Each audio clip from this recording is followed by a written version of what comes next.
fans d'Eden Zero et d'animation japonaise, bonjour et bienvenue pour cette nouvelle vidéo, ici Sorei-san.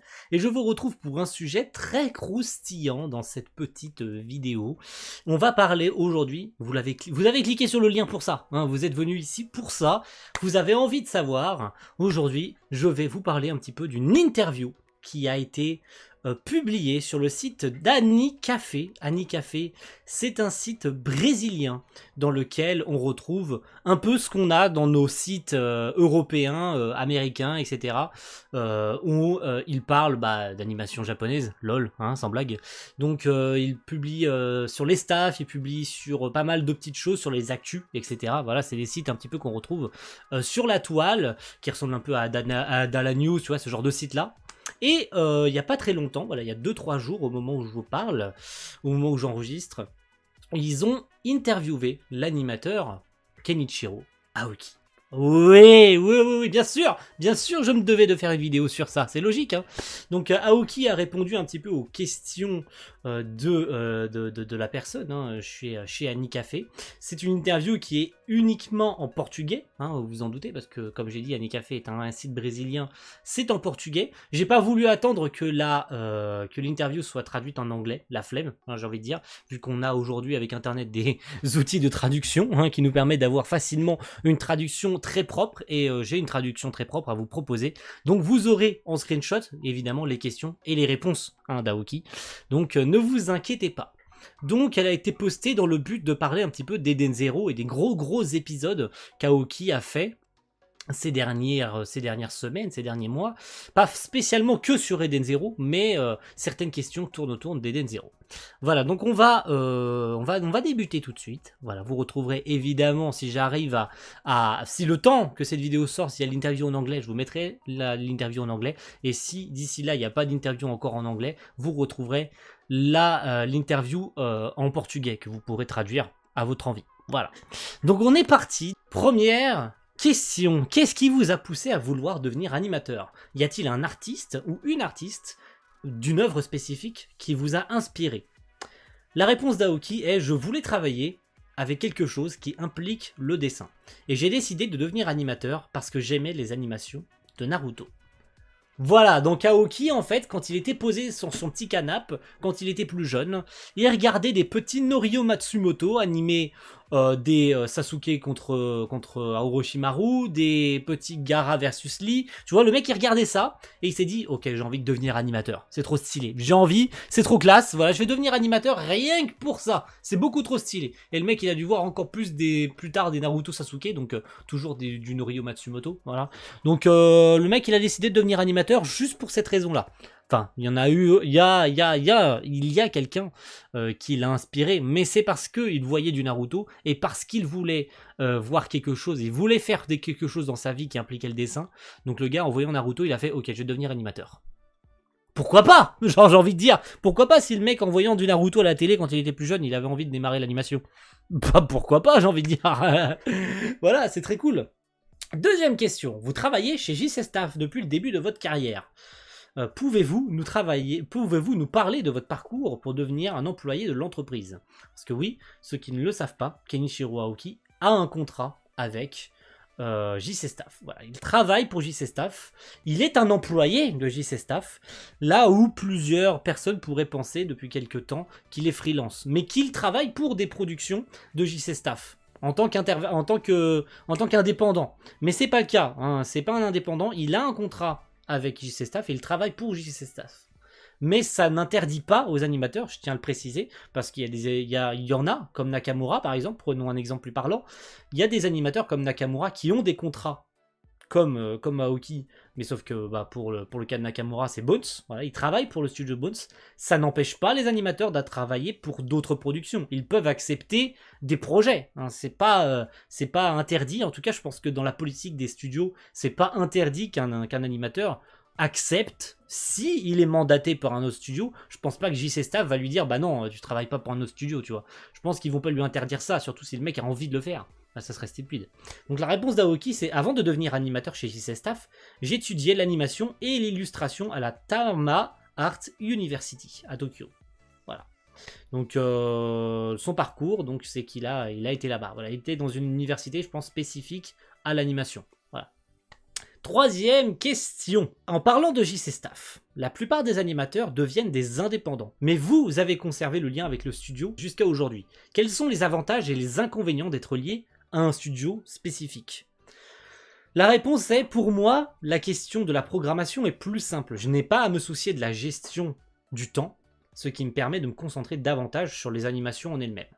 C'est intéressant comme réponse de sa part parce que quand on est indépendant, c'est vrai que les animateurs aujourd'hui, quand ils sont freelance, c'est compliqué pour des freelances. Pour la simple et bonne raison, c'est qu'ils doivent travailler sur plusieurs... Ils acceptent tout ce qu'ils peuvent, parce qu'être intervalliste, enfin être pas spécialement intervalliste, parce que en règle générale, un animateur freelance, il peut démarrer dès le départ en tant qu'animateur clé. C'est là l'avantage. Là où un animateur, quand il rentre chez un studio, il va probablement passer par la case intervalliste. Il ne démarre dans la majorité des cas pas par animateur clé. Voilà, c'est très très rare. En tout cas qu'un animateur, quand il rentre dans l'entreprise, il fasse de l'animation clé. C'est très très rare. Vraiment, si le mec est ultra talentueux et il voit que ses intervallistes, enfin ses intervalles en tout cas, sont hyper clean et que le mec il soit autorisé ou il demande de son propre chef à faire de l'animation clé et que le studio accepte. Mais c'est vrai que l'avantage de travailler chez un studio, c'est que t'as pas spécialement besoin de te dire quand est-ce que j'aurai du travail. Parce que t'en auras toujours. Même si t'es pas animateur clé, tu peux être character designer, tu peux être chef de l'animation, tu peux être beaucoup de choses à la fois. Tu vas pas être spécialement qu'animateur, mais t'es sûr d'avoir du travail. Là où être indépendant, tu dois accepter 50 000 projets à la fois, tu vas avoir des deadlines complètement pétés, tu vas peut-être ne pas avoir de travail pendant un certain temps parce que personne va vouloir de toi, ou à toi de te faire un réseau pour avoir du boulot, etc. etc. Voilà, je tourne autour un petit peu du pot, mais au moins je tiens à clarifier certaines petites choses pour ceux qui ne connaissent pas un petit peu l'animation. Donc c'est intéressant en tout cas comme réponse de la part d'Aoki, et c'est très parlant en tout cas pour sa carrière en tant qu'animateur. Question 3.5. Entre eux. Prévoyez-vous de rester chez JC Staff pour le reste de votre carrière? Ou aimeriez-vous devenir indépendant? Réponse d'Aoki, je prévois de continuer à produire des animés chez JC Staff. Je n'ai pas l'intention de me mettre à mon compte. Pour l'instant. Et c'est très très cool comme réponse. Parce que devenir indépendant, comme je l'ai dit à l'instant, c'est se mettre à avoir du mal à trouver des productions. Tu sais que quand tu vas avoir un cut ou que tu vas être mandaté par Mappa, Bones, j'en passe, A1 Pictures, tu es sûr d'avoir des deadlines complètement éclatés. Là où Aoki, le mec, il met les pieds sous la table, il arrive le matin, on lui dit voilà, t'as ça à faire. Même si c'est pas tout le temps le cas, même si tu peux avoir des deadlines complètement éclatés, ça arrive à tous les studios d'avoir des deadlines complètement pétés, c'est arrivé, et vous allez en avoir un exemple dans cette interview.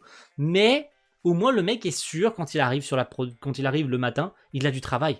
Voilà, c'est sûr, il a du travail, il a sa paye à la fin du mois, le mec il est content, tu vois. Même si ça se passe pas toujours parfaitement bien, mais il a du travail, c'est ça qui est important. Quatrième question, depuis votre incroyable participation à One Punch Man saison 2, vous êtes de plus en plus connu pour être capable de livrer plusieurs scènes de grande qualité en peu de temps dans les animés de JC Staff, comme Railgun T d'Anmachi, et maintenant Eden Zero. C'est vraiment impressionnant. Aujourd'hui, beaucoup de gens dans la communauté occidentale vous appellent Madman. À cause de cela, le calendrier de ces productions y a-t-il contribué? Quel est votre rythme de travail? Et là, la question, elle est hyper importante. Le calendrier de ces productions y a-t-il contribué? Quel est votre rythme de travail? Les questions là sont hyper intéressantes. Réponse d'Aoki. Les délais de l'entreprise sont serrés. Je dois donc terminer les travaux très rapidement. De plus, j'aime et je veux produire de plus en plus d'animations moi-même. Donc plus je produis vite, plus je veux faire de l'animation. Plus je peux faire de l'animation. La réponse est d'autant plus intéressante. Je veux produire de plus en plus d'animations moi-même. Vous savez ce que ça veut dire, moi-même? Parce que la plupart des animateurs, quand ils ont des délais très serrés, comme il le dit ici, ils n'ont pas le temps de faire des animations complètes. C'est-à-dire qu'ils se contentent uniquement des poses clés. Ce qui est le cas dans la majorité des animateurs. Même s'il y en a eu, durant ces plusieurs décennies qui sont passées, ils ont suivi un style qui s'appelle le Full Limited, qui consiste à animer tout eux-mêmes, que ce soit pause clé ou intervalle. Mais aujourd'hui, il y a tellement de travail que même Aoki, qui est un excellent animateur, ne peut pas se permettre de faire tout seul. En tout cas, pas pour tous ses travaux. Non seulement il a envie de les faire lui-même, mais en plus il a envie de produire toujours plus de qualité, toujours plus de séquences. Et ça, c'est... bah, je respecte ça. Voilà, je respecte complètement ça et je dis oui, en fait, si tu as envie d'en faire plus. Mais maintenant, n'essaye pas de faire quantité et lésigner la qualité. C'est important.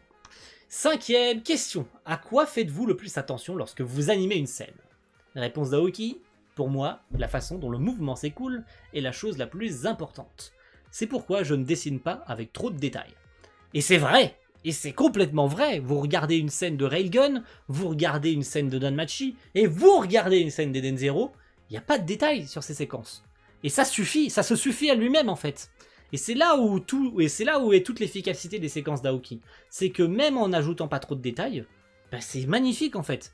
Là où il y a des animations où tu prends One Piece, Jujutsu, ou des grosses séquences, genre prenons Demon Slayer, avec Kunihiro ou du Nozomu Abe, où il y a beaucoup d'essais fixes, beaucoup de détails, où notamment sur Demon Slayer, on a de gros traits noirs bien tracés, où ils accentuent vraiment ça sur le personnage, et où c'est complètement voulu de la part de la direction artistique de la série, où c'est complètement avoué par le studio de vouloir faire ça, bien que ça apporte encore plus de complexité à la production, ou au moins ils assument ça. Et ben il y a beaucoup de détails, ce qui donne énormément de difficultés aux animateurs à animer ce genre de truc. Là où Aoki avoue complètement que le plus important c'est le mouvement, c'est que le personnage y bouge, même s'il ne décide pas trop de détails. Mais ça permet de garder un gage de qualité sur ces séquences. C'est d'une beauté incommensurable. Bon, en tout cas j'adhère complètement. Voilà, moi j'accepte complètement ça. Et j'aime énormément ça. 6e question, quel artiste sont selon vous vos principales influences en tant qu'animateur? Ouais, ouais, vous avez envie de connaître la réponse? Eh ben la réponse c'est, j'aime beaucoup Yoshinari. Je l'admire pour ses animations très rythmées. Yoshinari, le mec qui vient littéralement de Gainax pour fonder Trigger. C'est une super source d'inspiration quand même, genre... Le mec est hyper connu, il a quand même pondu ces dernières années des trucs énormissimes, genre tous les animés de Trigger, il a pas forcément travaillé sur tout, mais tous les plus gros projets de Trigger, ça vient de lui. C'est une énorme source d'inspiration. Alors il m'aurait dit Naoto Shishida, alors là je fondrais sur place, tu vois. Mais Yoshinari, c'est une super inspiration. C'est vraiment, je suis très content. Et ça me fait penser d'ailleurs que dans les derniers mois de l'animation Sakuga, si ce n'est pas le dernier, du mois de mai, j'ai justement parlé d'Aoki et de Yoshinari dans une même émission. Et ça, j'aime beaucoup, j'aime complètement. 7e question de la part d'Aoki, enfin de la part plutôt de la personne qui l'interview. Votre travail sur Eden Zero a beaucoup plu aux fans occidentaux, et même à ceux qui ne sont pas tellement portés sur l'animation. Vous connaissez. L'une des scènes les plus appréciées de l'anime est l'incroyable séquence d'action de plus de 2 minutes de l'épisode 5. Certaines découpes de Sibyl ont été faites dans le style de Canada, non? Serait-ce la deuxième fois, ce serait la deuxième fois que vous exécutez vos scènes de cette manière. La première étant dans l'épisode 13 de Railgun T. Avez-vous l'intention de continuer à jouer avec ce style dans vos prochaines œuvres? C'est vrai. C'est complètement vrai, c'est complètement assumé. Vous allez avoir la réponse d'Aoki. C'est complètement assumé que sur ces 2 minutes, en plus, c'est bien confirmé qu'il s'agit de 2 minutes et pas de plusieurs séquences entrecoupées. Là où on pourrait croire sur Sakuga Boru qu'ils aiment bien regrouper les séquences. Non, il s'agit bel et bien. Et je vous la verrai sûrement à l'écran, cette séquence. Je vous en mettrai un petit bout de la séquence d'Aoki. Bah, il n'y a vraiment rien à dire. Et c'est vrai, c'est complètement vrai qu'il y a du style Canada. C'est complètement assumé de la part d'Aoki. Et sa réponse, c'est la suivante. Je pense que je vous la mettrai un petit peu plus tard dans la vidéo, vous inquiétez pas. Oui, je veux continuer à imiter la technique de Canada dans mes animations. Il est très efficace et laisse une forte impression à l'écran. C'est pourquoi j'ai envie de l'utiliser de plus en plus. Voilà, le mec a trouvé son style depuis des années. Mais il continue l'inspiration. Il continue de grandir, il continue de s'améliorer. Et il est influencé par des styles comme celui de Canada. 8e question, on arrive déjà pratiquement à la fin, et oui. Notre projet, en plus de se concentrer sur l'industrie, donc là c'est la personne de chez Annie Café qui dit ça, a une section qui se spécialise spécifiquement sur la franchise Toharu. Cela étant dit, nous connaissons et nous admirons votre excellent travail sur Helgente. Quelle scène avez-vous le plus aimé animer dans la série et laquelle a été la plus difficile à dessiner? Donc, réponse d'Aoki.